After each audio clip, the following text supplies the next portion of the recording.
Hello दोस्तों, welcome back to my YouTube channel Neeraj Post Master. तो दोस्तों, आज की इस लेक्चर में अपन देखने वाले हैं कि जीडीएस में अगर आपका मेरिट लिस्ट में नाम आ जाता है तो उसमें आपको कौन कौन से डॉक्यूमेंट की आवश्यकता होगी, मतलब कि आपका डॉक्यूमेंट वेरिफिकेशन के बारे में अपन पूरा यहाँ पे डिटेल में देखने वाले हैं। ठीक है, तो आज के इस वीडियो में अपन देखेंगे कि पूरा जो भी प्रोसेस होने वाला है डॉक्यूमेंट वेरिफिकेशन का, आपको कौन कौन से डॉक्यूमेंट तैयार करवाने हैं, उन सभी चीजों के बारे में यहाँ पे पूरा अपन अच्छे से डिस्कस करेंगे। ठीक है, तो मैं आप सभी को बता देता हूँ कि मैं खुद जीडीएस ब्रांच पोस्ट मास्टर पद पे कार्यरत हूँ। पिछले 2 साल से ज्यादा मुझे इस डिपार्टमेंट में हो गया है, इंडिया पोस्ट में। तो आपको जो भी चीज बताऊंगा बिल्कुल ऑथेंटिक होने वाली है। ठीक है, तो अपन वीडियो स्टार्ट करते हैं।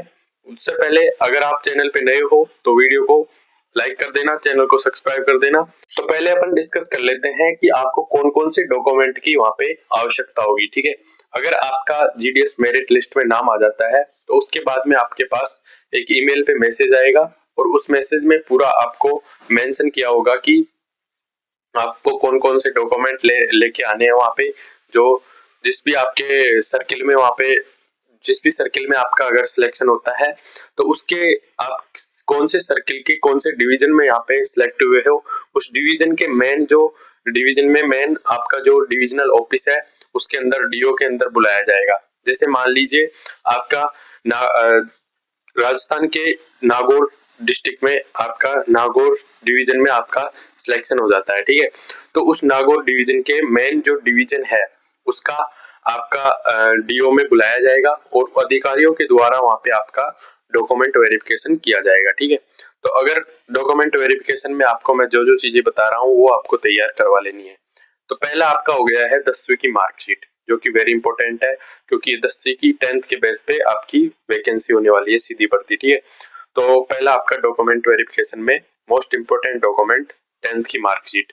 और आपको मैं एक चीज बता देता हूँ, 10th की मार्कशीट में जो आपकी डेट ऑफ बर्थ है, जो आपका नाम है, उसमें जो सेम है वही आधार कार्ड, पैन कार्ड और अन्य जो भी डॉक्यूमेंट आपके बनेंगे उनमें होना चाहिए। तो अपन डिस्कस कर लेते हैं। पहला आपका 10th की मार्कशीट हो गई, उसके बाद में आपका आधार कार्ड है। ठीक है, इसके बाद में आपका थर्ड डॉक्यूमेंट हो गया अपना तीसरा पैन कार्ड। ठीक है, इसके बाद में अपन बात कर लेते हैं मोबाइल, जो आपके मोबाइल नंबर है वो आपके वही मोबाइल नंबर आपके रजिस्ट्रेशन के टाइम पे जो दिए थे वही होने चाहिए, क्योंकि वहां पे जो डिवीजन में आप ऑफिस में जब डॉक्यूमेंट वेरिफिकेशन कराने जाओगे तो उसके अंदर भी आपको ओटीपी वगैरह लिया जाएगा। ठीक है, तो उसके अंदर भी आपको वही मोबाइल नंबर वहां पे लेके जाना है अपने साथ। ठीक है, क्योंकि जब डॉक्यूमेंट वेरिफिकेशन होता है तो वहां पे भी आपका ओटीपी वगैरह प्रोसेस पूरा होता है। ठीक है, इसके बाद में मैं आपको बता देता हूँ एक मेडिकल सर्टिफिकेट, और जो सिग्नेचर आपने फॉर्म भरते टाइम पे दिए थे वही सिग्नेचर सभी डॉक्यूमेंट, जो भी आप मेडिकल सर्टिफिकेट बनाओ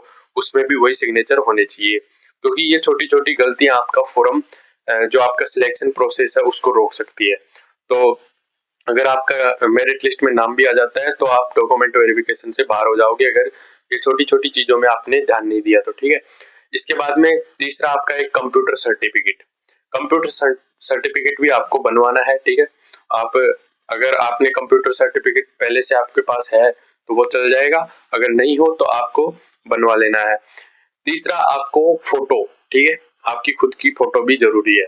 और जितनी भी मैंने डॉक्यूमेंट बताए हैं इन सब का आपके पास 2-2 फोटो कॉपी का सेट बनाना है। ठीक है, जैसे आप जो भी आधार कार्ड ले रहे हो उसकी 2 फोटो कॉपी आपको अपने वहां पे लगानी है। आपके कास्ट सर्टिफिकेट जो कि जाति प्रमाण पत्र, ठीक है, तो वो आपका सेंटर का होना चाहिए और दोनों आप बनवा लेना, स्टेट का भी और सेंट्रल का भी।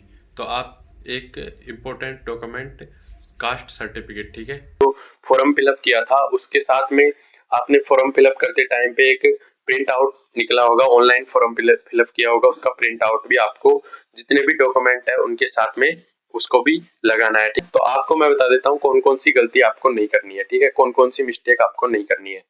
तो जैसे आपको फिक्स से वहां पे टाइमिंग से पहुंचना है, एक तो ये बात का जरूरी ध्यान रखना। एक आपका जो मोबाइल नंबर है वो आपके रजिस्ट्रेशन टाइम पे दिया था वही आपका मोबाइल नंबर होना चाहिए। एक जो भी आप सिग्नेचर कर रहे हो, जो आपके 10वीं के मार्कशीट में आपकी सिग्नेचर है, या फिर जो भी आप मेडिकल सर्टिफिकेट हो गया या फिर पैन कार्ड पे हो गया, वो सभी डॉक्यूमेंट पे होना जरूरी है। ये मिस्टेक छोटी छोटी आपकी सिलेक्शन को रोक सकती है। तो आप सभी चीजों को अच्छे से देखेंगे। इसके बाद में जो सिलेक्शन प्रोसेस होता है उसके बारे में अपन देख लेते हैं। जितने भी मतलब कि आपके पास वहां पे बुलाया जाएगा और उसमें आपको मेंशन किया होगा कि इस डेट को और इस जगह आपका डॉक्यूमेंट वेरिफिकेशन होने वाला है उस डिवीजन में, ठीक है। तो इन चीजों के बारे में आप अच्छी तरीके से देख के अच्छे से एनालाइज करके अच्छे से जाना है। ये छोटी छोटी चीजें आपको कोई नहीं बताएगा।